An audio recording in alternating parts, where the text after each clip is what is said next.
Saravá, meu povo de fé, vídeo de maio no ar.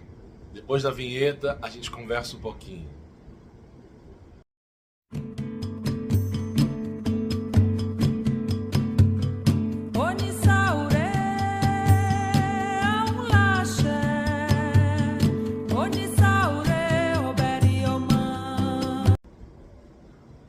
Meus irmãos, esse projeto nasceu, na verdade, de uma necessidade que eu tinha e que eu via de ter um espaço onde nós pudéssemos falar sobre a religião de Umbanda de uma forma bem tranquila, bem fluida, num diálogo fraterno, nas possibilidades de encontrar as pessoas com as conversas, porque a nossa religião ela sofre desde que ela nasceu, vamos falar assim, preconceito, falta de entendimento, muita gente que não conhece julga sem conhecer. Esse é um mal grande da humanidade. E então eu achei isso em janeiro do ano passado, eu achei interessante que a gente pudesse abrir um espaço para conversas, né? Os nossos vídeos têm feito mais ou menos uma média de 100 pessoas assistindo, né? Eu gostaria que fossem mais, então eu peço a ajuda de vocês para que divulguem, para que digam às pessoas sobre o canal, porque quanto mais gente falando sobre a religião, melhor, né? Antes era uma vez por semana, mas depois ficou muito corrido fazer isso toda a semana, então passamos a uma vez por mês. E esse é o vídeo de maio, que é o vídeo do mês que eu gosto tanto, dos nossos amados pretos velhos, a quem eu tenho respeito, uma admiração, com quem eu aprendo muito, né? Quem acompanha aí os vídeos sabe que eu sempre falo do meu querido pai Joaquim, né? Tenho até um livro publicado sobre a história dele em terra, quando ele estava em terra, e depois como ele se apresentou como entidade de trabalho na Umbanda, que é uma falange muito importante dentro da Umbanda. Nós temos que conhecer as entidades que trabalham nos terreiros para melhor aproveitar esses momentos, né? A gente sabe que a Umbanda não é o lugar que a gente vai para curar as dores e as feridas como se fosse um hospital ou pior, uma farmácia, né? Mas é um lugar onde a gente vai aprender a cuidar das feridas e das dores, e com eles, com a ajuda, a orientação de nossos amados espíritos auxiliadores, vamos curar isso tudo, né? Então, assim, eu acho que a Umbanda precisa, e eu tenho me debatido muito nesse tema ultimamente, muito que a gente se una para conversar sobre a nossa religião, mais do que apontar, porque Umbanda faz isso, Umbanda faz aquilo, não, na minha casa faz, na minha casa não faz. A gente vai criando uma certa animosidade que pode nem ser a partir de brigas, não estou falando disso, mas uma sensação meio estranha, meio incômoda, né, das pessoas dizendo, não, mas para ser a Umbanda tem que ser assim, para ser a Umbanda tem que ser assim. Alguns eventos acontecem no Brasil, alguns movimentos, eu acho muito válido e lícito, movimentos de encontros umbandistas para discutir as questões, mas nós não podemos ficar presos àquela doutrina que nós conhecemos como sendo Umbanda.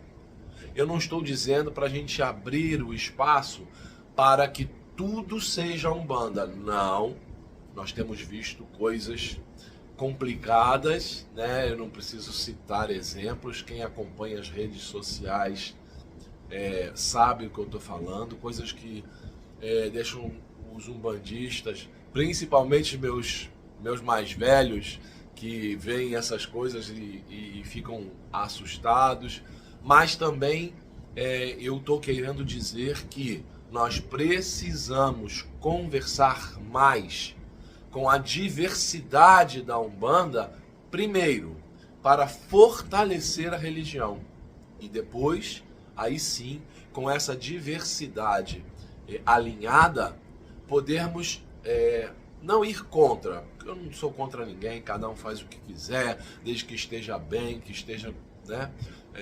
Eu não cobro, eu cobro, não me interessa, eu quero o amor e a caridade da nossa religião, mas para que a gente possa afastar um pouco algumas coisas que têm sido veiculadas pelas redes e que as pessoas dizem assim, tá vendo?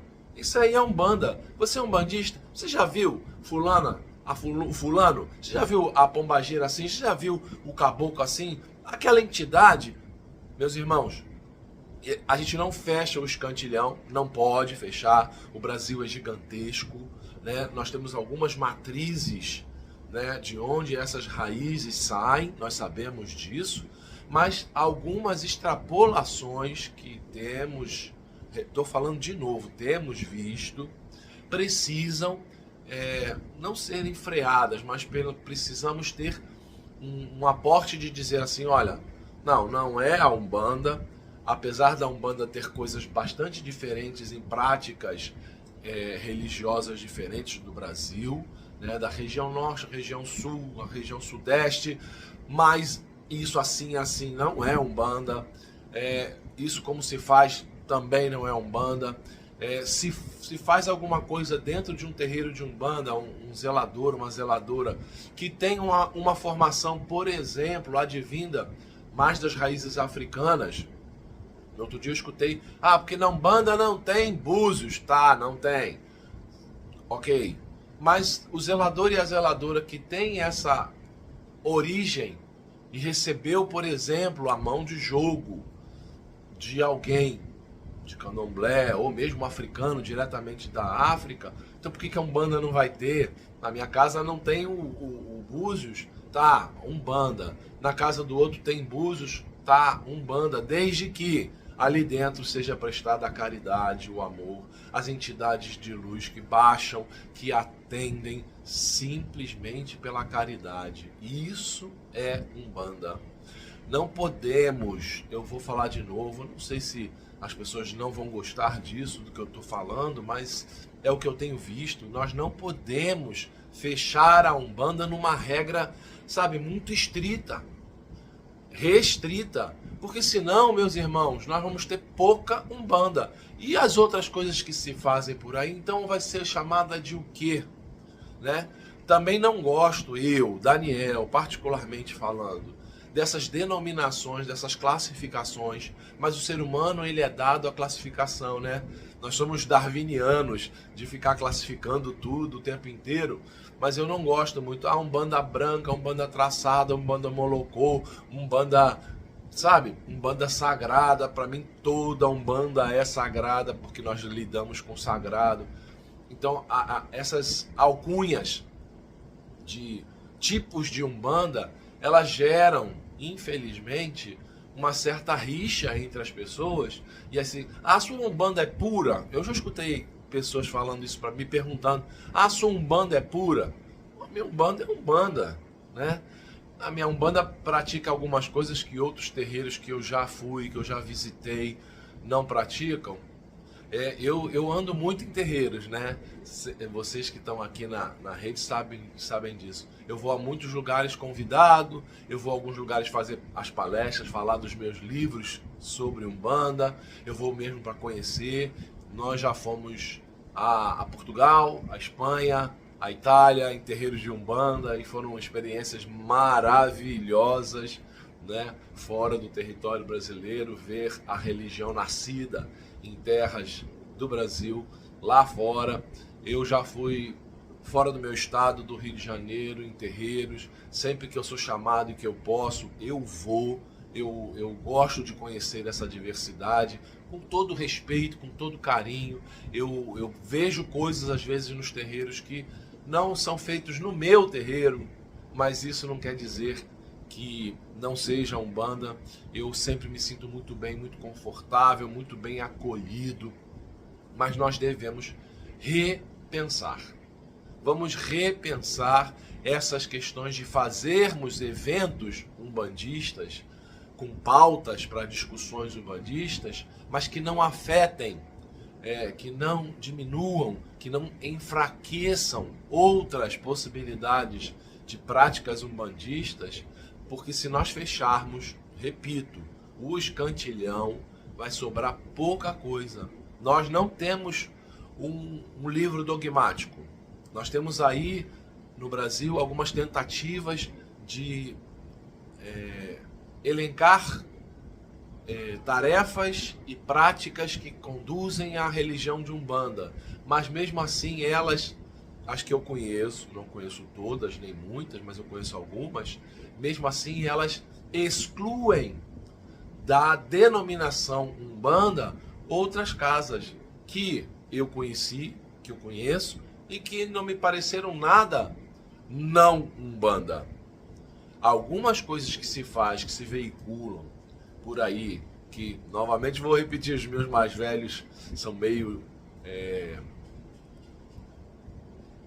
restritos ou são meio não gostam muito de que as coisas fiquem sendo postadas, de algumas práticas, de alguns rituais, né?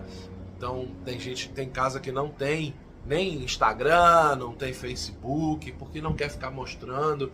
E eu acho super válido. Tem outros que colocam as suas obras sociais, que é outra coisa muito importante dentro da religião, obra social, tratar as pessoas, cuidar das pessoas, ver que dentro da sua casa, pessoas que frequentam a sua casa às vezes têm uma situação difícil, financeira mesmo, está atravessando um processo de desemprego, de desunião na família. Então isso é caridade, né? Não é só fazer marmitexes para levar para as pessoas da rua, não. Isso é importante porque essas pessoas passam fome, né? Lembrando uma vez que foi perguntada a uma grande humana, né, sobre a caridade que ela fazia, que disseram a ela, a Madre Teresa, que Jesus havia dito para dar a vara e ensinar a pescar, e ela queria dar a comida direto, e ela disse: eu vou dar a vara e vou ensinar a pescar sim, depois que eu matar a fome primeiro, né? Então tem gente que precisa, Eu estou me estendendo um pouquinho nesses assuntos agora nesse mês de maio, mas é para a gente acordar, até porque, como eu falei, é mês de Preto Velho, é mês de aprender na simplicidade a grandeza da sabedoria. Então, que os nossos amados vovôs e vovós, que essa egrégora de luz, de ensinamento, através de muita dor, possam nos abençoar hoje e sempre, que nós possamos entender que a falange dos pretos velhos, como qualquer outra falange, não necessariamente foi um preto escravo, uma preta escrava, mas há uma afinidade daquela alma com essas características que fazem com que eles se tornem pretos velhos para ensinarem com a simplicidade das palavras, com a simplicidade dos objetos, né? Meu preto velho sempre diz: copo d'água e vela é remédio, né? Não precisa fazer trabalhos gigantescos. Vamos aprender com eles. Que nesse mês, liberdade sobre todos nós. Muita luz para você, muita luz para a gente, para as nossas casas, para os nossos terreiros, para os nossos zeladores, para as nossas mães pequenas, pai pequeno, para os ogãs, para todo mundo que frequenta uma casa de caridade. Então, até junho, se Deus quiser, e muito axé.